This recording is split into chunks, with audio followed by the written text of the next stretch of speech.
Network Africa.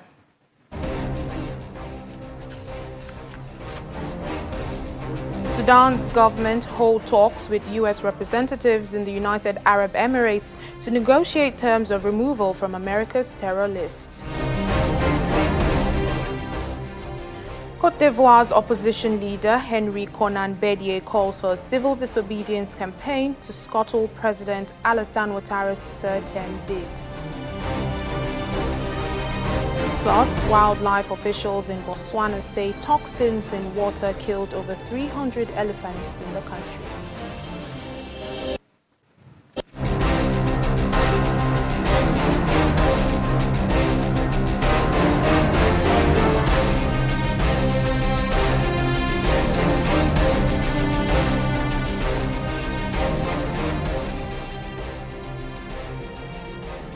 Hello and welcome to the program. I'm Layo Adegoke. We begin today by taking a look at some of the stories that made headlines over the weekend.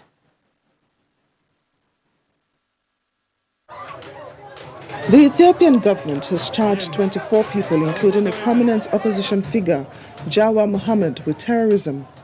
This is in connection with a wave of ethnic unrest which followed the killing of popular Oromo singer Hachalu Hundessa. The unrest left over 150 people dead in late June. A former ally of Mr. Abiy, Mr. Jawa, has criticized the Nobel Prize winner for not having done enough to address the long-felt grievances of the Oromo people, the group which they both belong to. However, Mr. Abiy says people opposed to his reforms are harvesting the seeds of inter-ethnic and inter-religious division and hatred.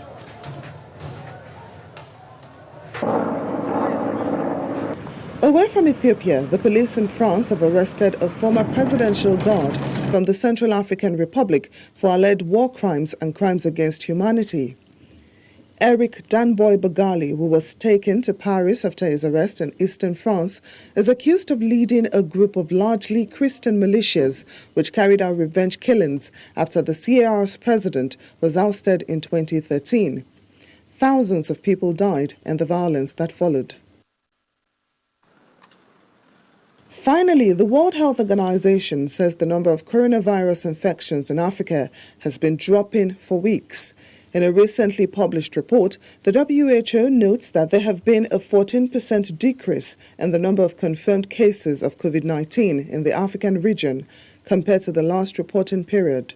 Also, 83% of the confirmed cases on the continent have recovered. In early September, the Africa Centers for Disease Control also reported a drop in coronavirus cases across the continent.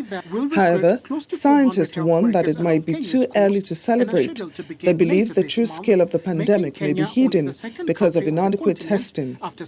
Africa has registered over 1.1 million confirmed COVID-19 cases, with more than 824,000 recoveries and over 25,000 deaths cumulatively.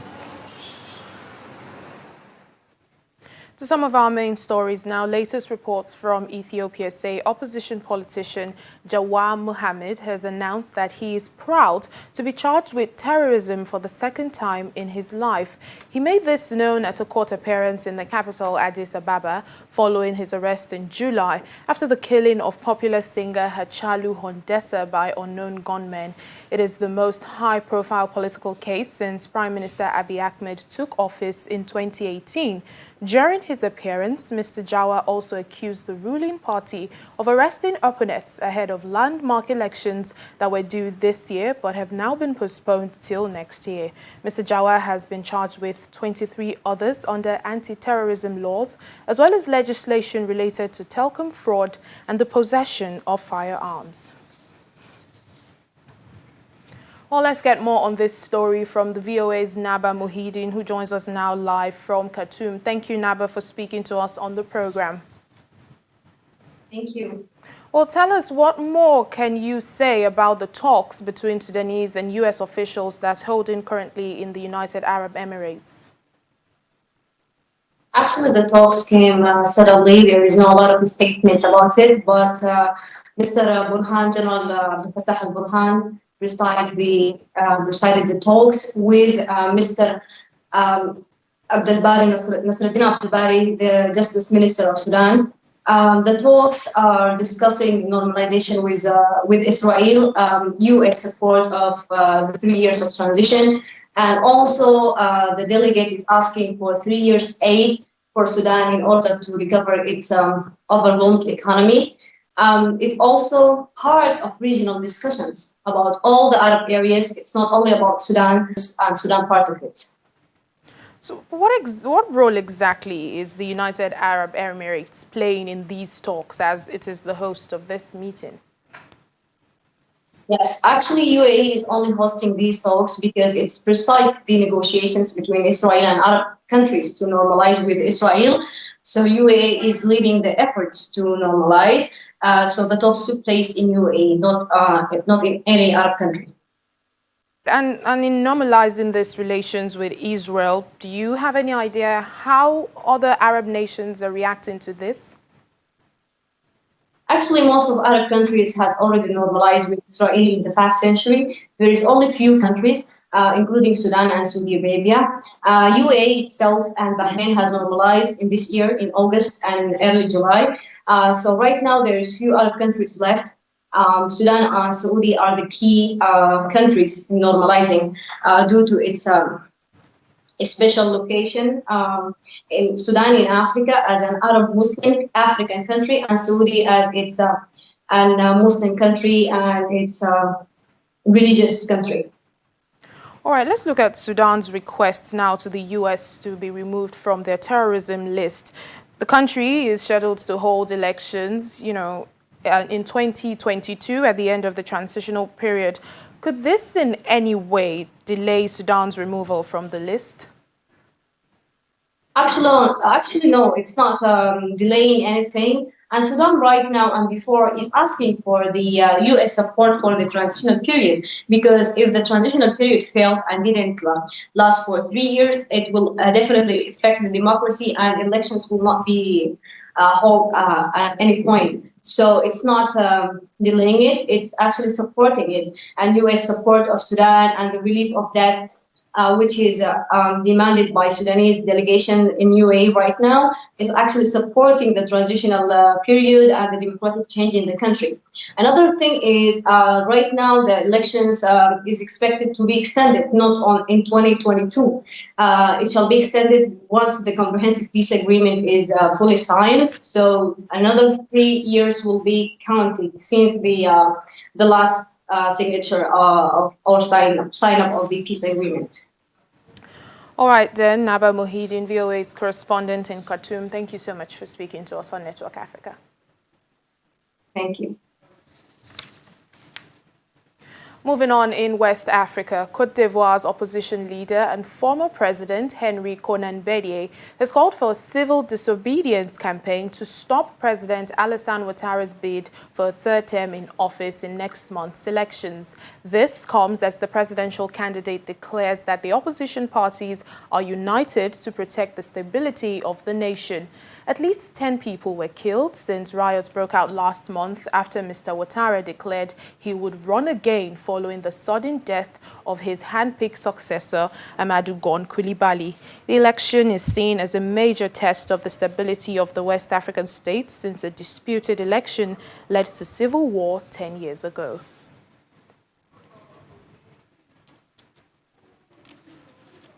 Well, let's move on to the coronavirus coverage in Uganda. Now, despite rising infection figures, President Yoweri Museveni is allowing for further easing of coronavirus restrictions in the country. This comes as the health ministry blames the rise in infections on the public's complacency to social distancing and wearing of masks.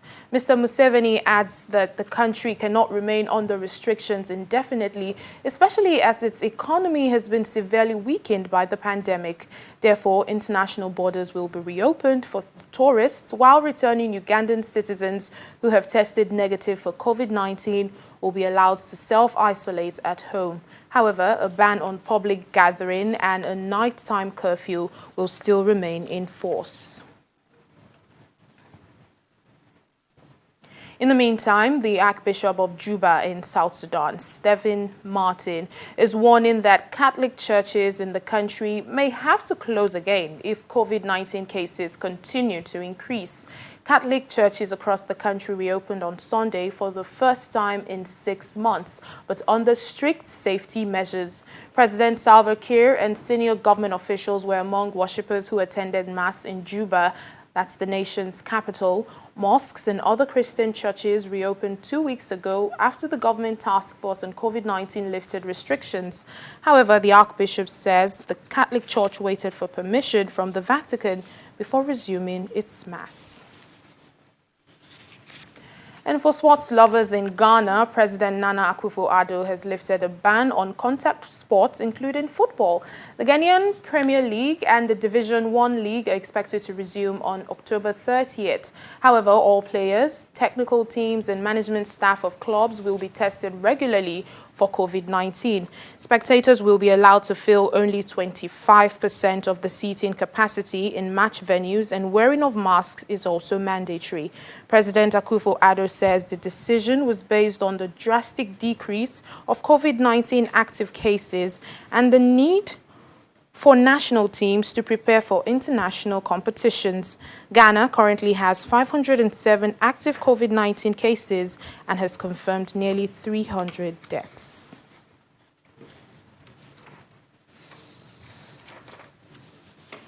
Well, in North Africa, Egyptian officials say they are making every effort to reassure tourists about their safety and encourage them to visit the country in the hope that the tourism sector revives gradually. Westerners typically flock to Egypt's historic sites and golden sands between October and May to avoid the cold at home and the excessive heat of Egypt's summer. But at the moment, hotel resorts are operating at below half capacity and major sites remain virtually empty. At the pyramids of Giza, just a handful of visitors walk among the ancient wonders. 12 people showed up to admire Luxor's towering colonnade the day it reopened this month. At Egypt's Red Sea resorts, numbers are well below previous years. Also at Cairo's Khan al-Khalili market, a popular travelers' shopping delight, many stores are closed. This comes as international flights and tourist spots open up and Egypt's coronavirus cases remain in check. However, officials, hotel owners and tour guides can see that the key winter season starting in October is going to be rough and tough. That could be bad news for an economy where tourism accounts for up to 15% of its national output. And Egyptian officials say the country is losing around $1 billion each month after the sector all but shut down from March as the coronavirus pandemic struck. I really think that we cannot sit and wait until this virus will be completely finished. But you can come and you can be protected because you can enjoy the magic and you touch the pyramid and you follow the mummies coming from Cairo Museum to go to the Civilization Museum. Some 220,000 travelers have visited the Red Sea province and South Sinai, home to the Sharm el-Sheikh resort since July 1st, less than 10% of last year's levels. As sites in Luxor across the River Nile from the Valley of the Kings reopened on September 1st, a single group of 12 travelers showed up on a visit from Hurghada. A few more have toured the city daily since then. And we started looking for countries where we could stop. And there were all of the countries were almost closed. And we saw that Egypt opened on August. So we were very happy. The state has moved to protect the sector with emergency funding, and more than 9,000 registered tour guides will receive £500 monthly until the end of the year. Tourism firms are also pleading for exemptions on some fees to be extended. Officials say tourist sites and hotels are subject to strict controls. Those entering the country are required to take PCR tests, but the European Union has not added Egypt to a safe travel list. Still ahead on Network Africa. 500 students quarantined in a South African school as 98 pupils test positive for coronavirus. Please stay with us.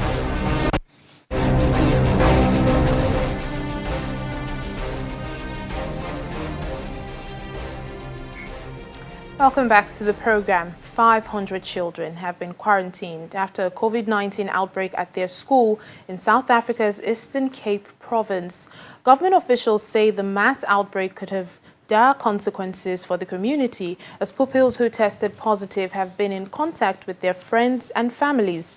98 students tested positive for COVID-19 in one school after what authorities say was a failure to practice social distancing or wear a mask. They say 2 students at Ntembeni Secondary School failed to inform the school of their positive tests. They then mingled with classmates during lunch breaks without social distancing. Over 600 teachers and students have now been tested and 500 quarantined to try to prevent any further spread into the community. South Africa eased lockdown regulations to level 1 to allow greater movement of people and to reopen more sectors of the economy after 6 months of a hard lockdown. But Health Minister Zweli Mkhize has always warned that the COVID-19 battle is far from over.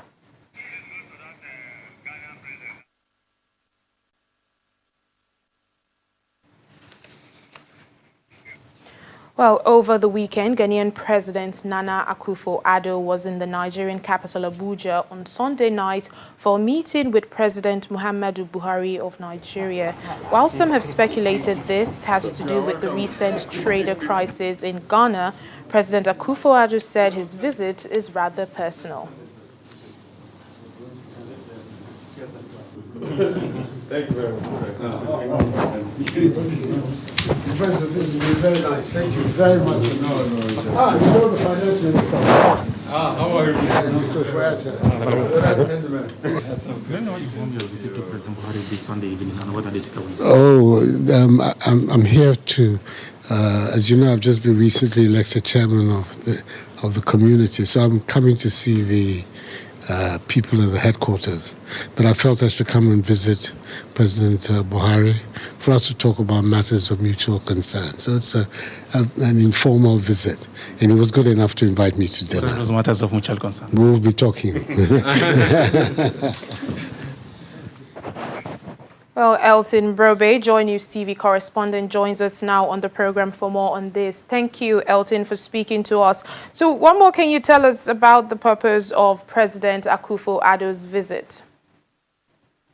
Thank you very much. So in the president's own words, when he met authorities of Nigeria, he said that he was doing solidarity visits. First of all, to acquaint himself with the workings of the ECOWAS headquarters in Abuja, and also to address the staff over there. So essentially, it's not an ECOWAS heads of state meeting. It's rather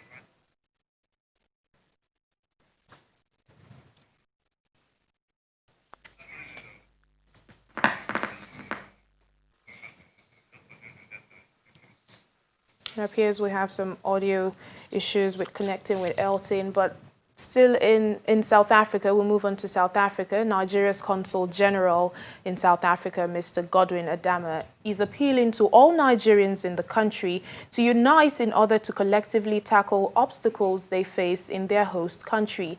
This comes as the mission in Pretoria braces for a planned protest on Wednesday by a group called Action for Change, which says they will be protesting against Nigerians allegedly involved in a string of crimes in South Africa. Mr. Adama was speaking during an interactive session with Nigerians in Cape Town, where he also assured the people that the 2 missions in the country are very accessible and are doing a lot to ensure the welfare of Nigerian citizens is not compromised in any way. The gathering, put together by the Nigerian Citizens Association South Africa, brought together participants from some other Nigerian community groupings as well as non-aligned private citizens and students. The issues discussed were varied, but the call for unity in handling them was quite loud. This challenge is mostly in the area of unity, police brutality, prejudice by a host country, high-handedness against Nigerian, cult-related killings, death, and general crimes. Our challenges also include lack of regular assistance on consular matters, especially renewal of our passport and other consular services. The special guest was Nigeria's outgoing Consul General, Mr. Godwin Adama, accompanied by the officer in charge of consular and immigration matters, Mr. Sam Udom. He echoed the call for unity among all Nigerians in South Africa. The purpose of this event, one, is to keep preaching unity. And I believe that as a mission, we are interested in the welfare of every Nigerian. We are doing our best to ensure that this welfare is not compromised. We are here to sort out the issues that are brought to us by any Nigerian at all. That middleman thing is the Consul General heard and responded to questions, observations and recommendations of those who had something to say, from issues of group rivalry, tribalism and political squabbles to permit renewal for students, passport renewal, and even the issue of having a database of Nigerians in the country as well as their welfare. People want their welfare to be looked into, at the end of the day. So I think that division needs to be resolved somehow. The CASA, NWC, 1, 2, 3, whoever else wants to be. The issue of division in the community has to do with personal egos too and personal interest sometimes. And of course, that means we in the community have a great role to play. You're doing a wonderful job because my wife went to Johannesburg and got her passport in 1 day. So I said, oh, so it's possible to get a passport in 1 day. The ease of access to visa application and renewal and even passports also. Of course, there is no problem with that now. I'm sure the lady from OIS is here, the office that is here. All you need to do is to just brief and give the numbers. What you do in that office is to go there and pay. When the number gets to a stage, we'll send people to come in here, capture you with a mobile capturing machine, take it back and print and get back to you. I'm very elated with the discussions that we had with CG and the president of NICASA. It just shows that there is a forum for Nigerians, especially in the Western Cape, because we've been looking for unity, and this just shows that unity is about to be born and would grow with it. So yes, I'm very happy. The Consul General says this is just one among a series of interactive engagements with Nigerians to improve not just their welfare, but also relationships within their communities. From Cape Town, South Africa, Betty Dibia, Channels Television News. And that's where we end Network Africa for today. Thank you so much for watching. I'm Layo Adebuki.